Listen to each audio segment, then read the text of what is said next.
Well, hello there people, welcome back to my channel, and today's video is going to be about my W210 E50 Amg, and I wanted to explain to you the reason why I have not uploaded a video in basically 1 month. I have been diagnosing an engine failure on this lovely car, and that was not in my plans at all when I got it. Unfortunately, sometimes that is what happens.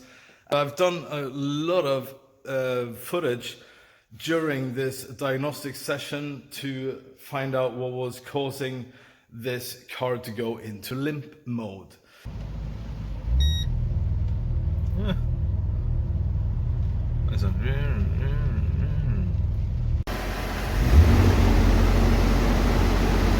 Fucking hell.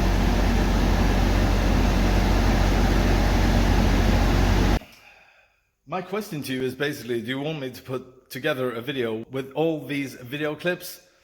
No, I don't think so. I think I'd rather just do a simple version in a way, and if you do have any questions, you can put them down below in the comment section and I will try to answer you in the best way possible, because the timeline of the whole thing is pretty complicated.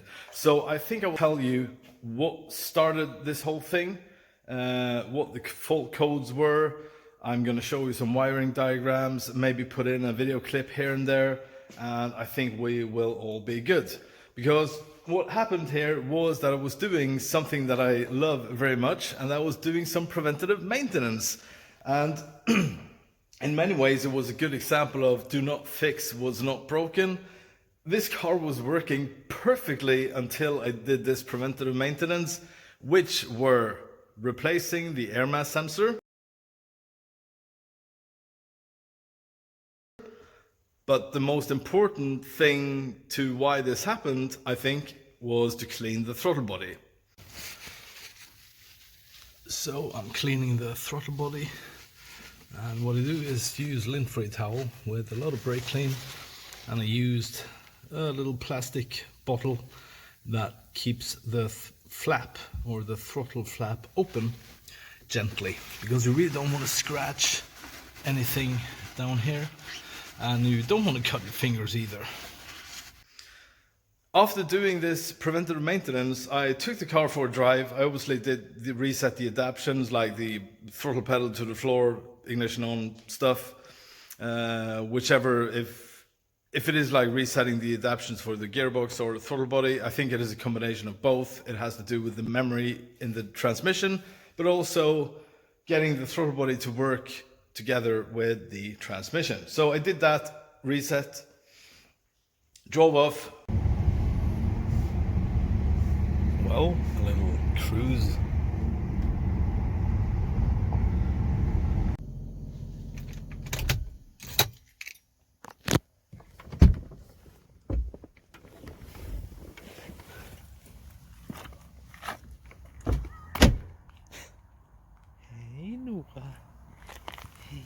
Car was at idle for a longer period of time, remember that, and suddenly the ESP light came on. And the engine would raise the idle to about 1400 revs, like, and I was like, damn it, why? So I was like, okay, turn off the ignition, start it up, and it would seemingly work okay. But what I noticed at some later point in the process was that it wasn't actually in good working order after turning on and off the ignition. The idle would then be too high. Is it getting there now? Okay, I think I'm gonna give it a bit of rev, see just what happens. If it doesn't work, well, it doesn't, and then I have to proceed. But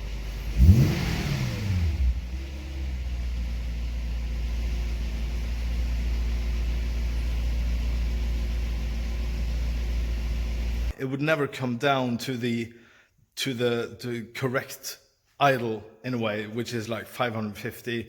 It would always then idle at 900 or something. And it would always be good when on cold start, but as soon as the car got hotter, the idle would be higher than it should. So that is like the initial thing that happened. ESP light on, raised idle into limp mode basically. When the ESP light was on, you could not give it any throttle. It was like just sitting there. So it was definitely in limp mode. So then it all started to dig in to get to know the system in the car. This car is basically new to me, even though I've worked on a lot of 210s and even my 500E with the same kind of engine, but it does have a different type of engine system set up. Like this has the Bosch Motronic ME 1.0. The 500E has the LH Bosch system. So it's quite different. This one is loaded with CAN bus stuff. I also got a CAN bus fault in the ABS system.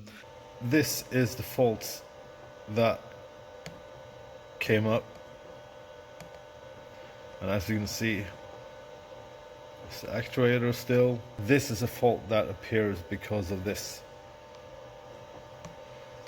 contraction.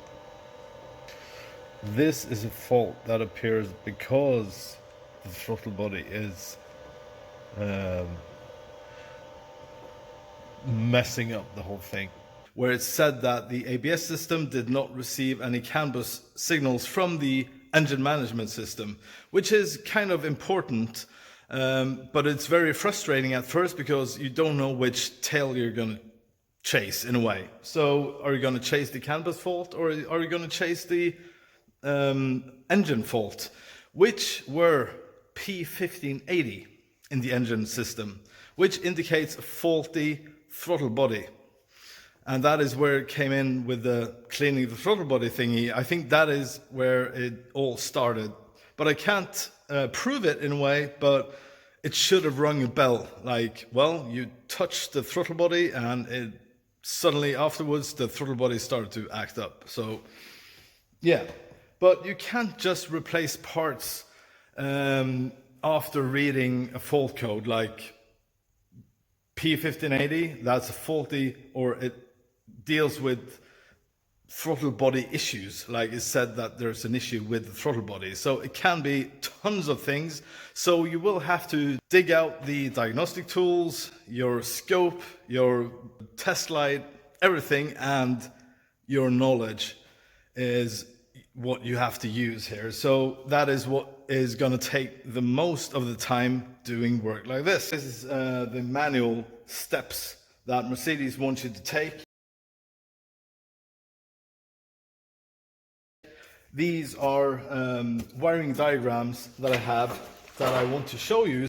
Also my throttle bodies, that this is the one in the car and this is a spare that I had that had actually the same symptoms, but there's different faults in them. With that said, I do not know what is the actual fault in the one that was in the car, apart from a new throttle body did solve this issue. So let me switch around the camera and we'll have a look at this. These are the two throttle bodies that I had to work with. This was the one that was in the car initially. This was a spare.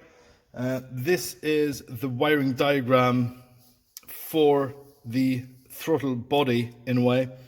And the two pins you can see here, 3 and 1, is the motor or the actuator motor, which is basically these two pins here. They're measured at the ECU with the connector connected. Okay, so let me just explain to you what happened here. I did this measurement between 74 and 75. That is the pin 1 and 3 on the actuator motor, which is basically these two pins here. And they want you to have the ignition on, and you should measure between 1 and 2.3 volts. I had at one point 0.8 volts, which is obviously out of spec, and you should replace that part accordingly because you don't have a correct measurement. But it says it can be wiring, it can be throttle body, or it can be the ECU. So I decided to go ahead and measure this at engine at idle, above 70 degrees. I had the correct measurements there at some point, but when it got hotter, this measurement started to rise above that upper spec. Look at the values, people. That is jumping all over the place. Why is it doing that? Still isn't up to driving temperature, but this is like strange. Should fluctuate between 1 and 2.5 volts.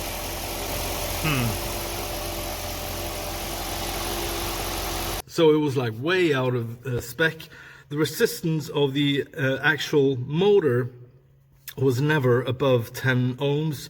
I have done some measurements now just for the fun of it, and it does have some various readings when I turn the motor here, but obviously that would be logical. When you turn the motor, the resistance change. Another thing that I found on this throttle body that was my spare, can you see the markings in the tracks there?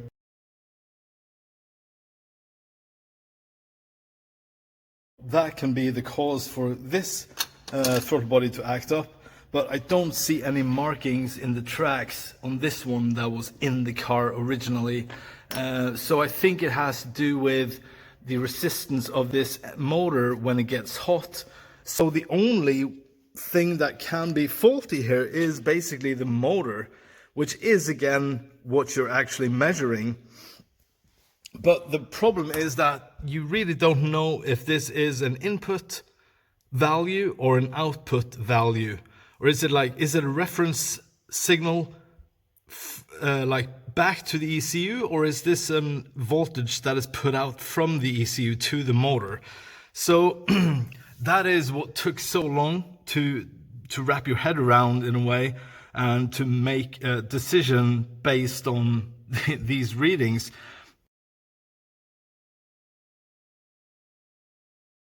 Something is definitely happening in here. It was also a bit like slacky, like it had a bit of play between like the mechanism here, actually a bit more in this motor than on this one, or throttle body. Just a little something. The new one does not have that play. I don't know if it matters, but at least the new one does not have that. So that was what was going on basically. It was like a bit back and forth. It was not easy, like I said, to wrap your head around it, because it was in some way in good working order. Another thing that was very difficult was that the fault would only appear when idling for a longer period. Like you could drive the car all day, but it would not like set a fault code. It was only setting a fault code when on idle, say sitting at idle for longer than 1 minute or something, then it would like boom, start to raise idle. Hope this video at least shed some light on this p1580, that in most cases it will be the throttle body. I'm pretty sure. Also, another thing that is worth mentioning is that upon that mass airflow sensor replacement, I felt that the transmission was like acting up a bit, like from time to time. Like it wouldn't be steady. It felt unreliable in a way. Sometimes it would shift good, sometimes it would shift not so good, sometimes it would be a bit harsh in the way it shifted. After I did the throttle body replacement, it's been working perfectly. No glitches whatsoever. Everything is just like, there hasn't been anything wrong with the car since the replacement of that throttle body. So it is a fix. I know that for sure. It was the throttle body that was faulty. It was pretty obvious in a way. The ECUs on these cars are pretty bulletproof in a way. Also the wiring, these are not prone to having the same wiring issues that the 93, 94, 95, 124, 500Es and stuff had. every wiring in this car had turned out to be perfect. Like there's no installation coming off whatsoever. I haven't had one bad finding in a way. Like, yeah, one actually. I had one CAN bus wire that was like 50% partially ripped. That was upon when the car was made, I think, because the CAN bus wires are located. They're located down the right-hand sill here.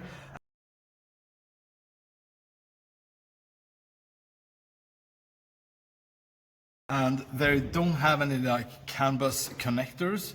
They are like soldered on to like connector points. So it's a bit more old school way of connecting stuff. They soldered on instead of connecting it. So that was the only wire that I found that was like faulty in a way. Other than that, it's been like no faults whatsoever. So definitely touching that throttle body was enough to make it screw stuff up. So yeah. So people, thank you very much for watching. Let me know in the comment section what you think, and we'll see you guys later. Bye bye bye. See ya.